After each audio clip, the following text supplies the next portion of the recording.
I'm Pirates Insider Jake Ignaszewski here with Pirates head coach Rayshaun Kizer for episode 2 of the Coach's Corner. So, Coach, after last week's loss against the Vegas Nighthawks, 46-44, what was your assessment of that game? Well, we got to get a lot better.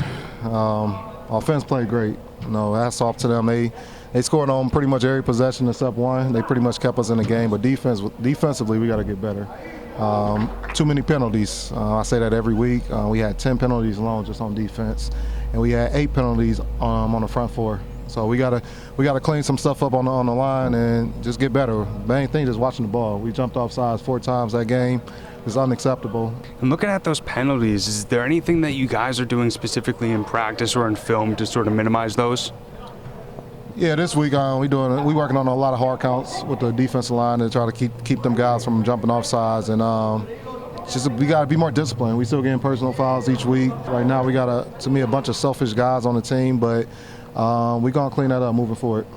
And talk a little bit about the energy of the team, especially during this week in practice and during film and everything like that, because you can see sometimes a loss can sort of deflate a team. But I'm curious how the team has sort of used this loss to motivate. We're about to see if it motivates them. I hope they come ready to play. I mean, we had a good team meeting the other day. We have yet to play a full game, and we're waiting on that opportunity for these guys to step up and put together a full game.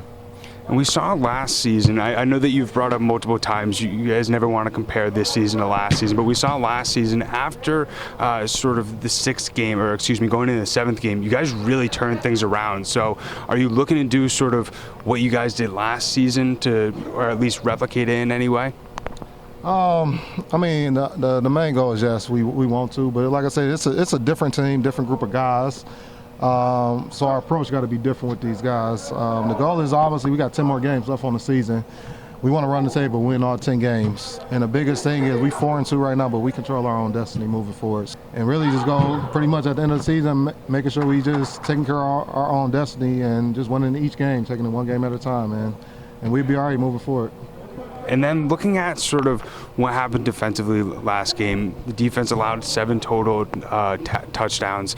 And as the defensive coordinator, is there anything that you're doing differently in practice or in film? I never want to give anything away to the opposing team, but is there anything specifically that you're changing that you've done over the last 6-7 weeks during this upcoming week to sort of see a better approach or a better output from the defense?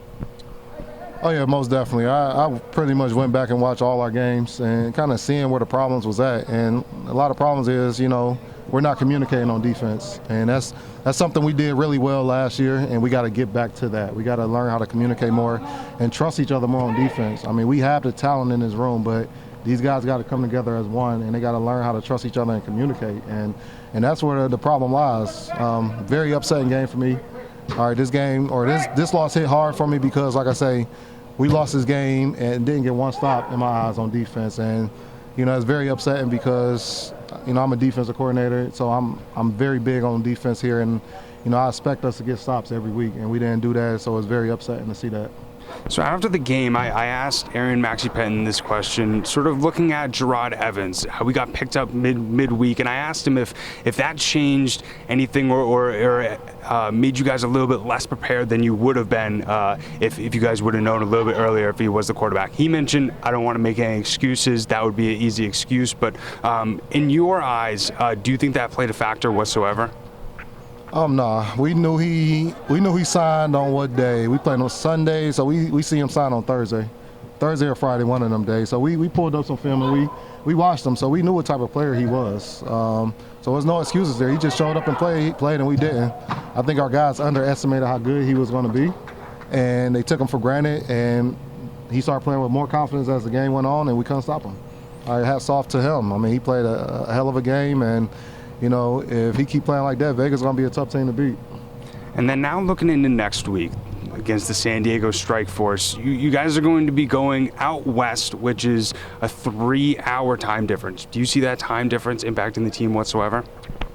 Nah. We going out there a few days earlier, so the guys going to have a couple of days to adjust to the time change. And I think we playing at 6 p.m. their time, so it's 9 p.m. our time. So I don't think it's going to be a huge adjustment because when we have night games, we still be playing around that time. So, I mean, to me, it's no excuse. I mean, we still got to get the job done. We got to go down there and win this game. I hate to put that it's a must-win game, but this is a must-win game for us. I mean, we need to go down there and take care of business because we need to go out there and make a statement this week and get ready for Arizona the following week. And then this is also the first Monday game that you guys have played so far in the 2022 campaign. Does that change anything at all, or does it sort of give you guys more time to prepare?